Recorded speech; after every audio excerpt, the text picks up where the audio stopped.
3 years ago, we were stuck indoors in lockdown with the thing that happened in 2020, and spring was coming. I had a 1-year-old that was wanting to walk around all of the kind of foresty areas that we had near our house that we were allowed to go to still, and I had no way of finding her the right pair of shoes because we couldn't go into shops.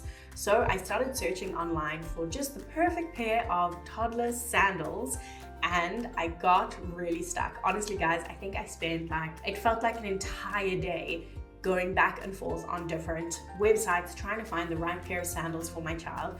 Now, I will say a caveat that because of the craziness that was going on in the world, everything was a little bit harder to order for, and shops were it was a little bit more complicated. But since then, as a parent, especially of a girl, I think boys, it's sometimes a bit easier to do this stuff, but especially of a girl, it's really hard to find shoes that are developmentally appropriate, that support our children's foot development, and that are, pretty and cutesy and all of that. So after that experience, I wrote a blog post on my 5 top picks for toddler sandals, and that has gotten so much attention over the last 3 years that I thought I'd make a video coming into spring and summer about 3 of the biggest mistakes that I see parents making when it comes to choosing sandals for their toddlers.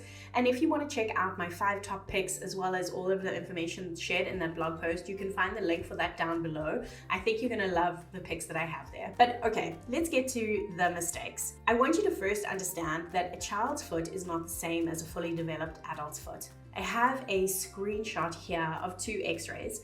You'll see the toddler's x-ray looks completely different to the adult's x-ray. The foot is still very much developing. We know that when we have our babies and we feel those little feet, they're like soft. They don't feel like they have tons of bones in them, and they certainly don't look like as our feet look, right? A little bit worn down and well walked on.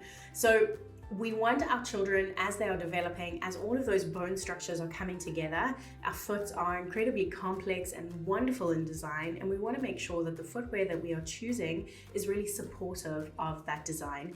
Footwear specifically is one of these things that in a few generations ago, we held a lot of beliefs around footwear that we don't necessarily hold now. So sometimes those beliefs can still be influencing how we choose shoes. These are the 3 biggest mistakes that I see families making when it comes to toddler sandals. The first one is choosing flip-flops too early. Now, don't get me wrong, I totally understand how easy flip-flops are. I mean, you only have to experience getting out of the house one time with children not wanting to put on shoes to understand flip-flops could be a game changer in your child's life. But I want you to hold off on the toddler years. Once your children get to around 5 or 6, depending on your child, they may be more able to coordinate the movement of holding a flip-flop on their foot. But if you think about it, even for yourself, when you're wearing this kind of sandal, you can see that it doesn't really support a lot of things that you would do. You wouldn't go on a hike wearing this type of shoe. You wouldn't necessarily go for a run wearing this type of shoe. But our children are doing these kind of movements throughout their day. They are running, they are climbing things that are taller than them, they are jumping. So we want to make sure that our shoes are also supportive of this. Of course, if it's once in a while to be wearing a flip-flop kind of shoe, it's totally fine, but I wouldn't recommend that this is the sandal that you go for summer. It again doesn't provide enough support on the ankle, and that ability to hold the front of the sandal in so that they're not always falling off is actually really difficult for children at this toddler age.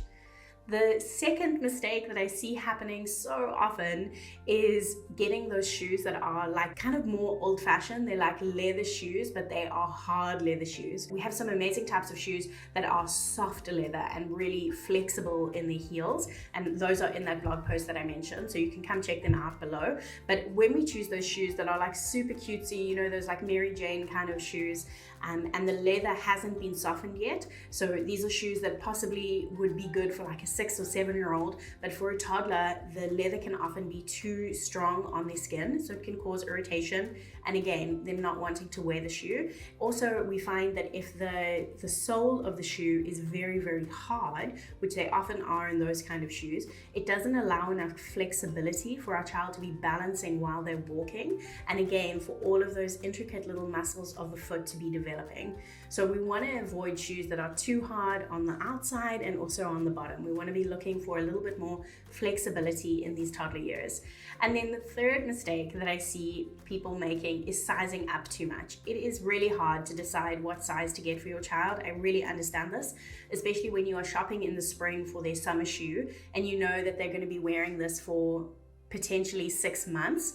The thing is, when we size up too much, what happens is the shoe becomes a bit flappy and it doesn't provide enough stability around the ankle and around the front of the foot to really support our child in their walking. It means that they are, in essence, like kind of spending too much energy trying to find their foot inside of their shoe. So what I would suggest is that it's okay, as you are shopping for shoes, you'll see all kinds of size guides. I also have one on the blog post that I mentioned, but it's okay to go slightly above. We don't want our shoes to be too small as well. So it's okay to go like the size that they are falling into instead of the size below what they're already at. But we don't want to size up like 2 or 3 sizes because we know that they're going to be growing, because it can be detrimental to that balancing act as they are learning to walk. So I would recommend really going closer to the actual size that they are, and if necessary, you can always get new shoes or even look for secondhand shoes. I would prefer you getting secondhand shoes than going for a size that is like 2 or 3 sizes above what your child actually needs at the moment. So those are the 3 mistakes, but as I said, I have a full blog post linked below which goes into my favorite picks for toddler sandals. So I will see you over there.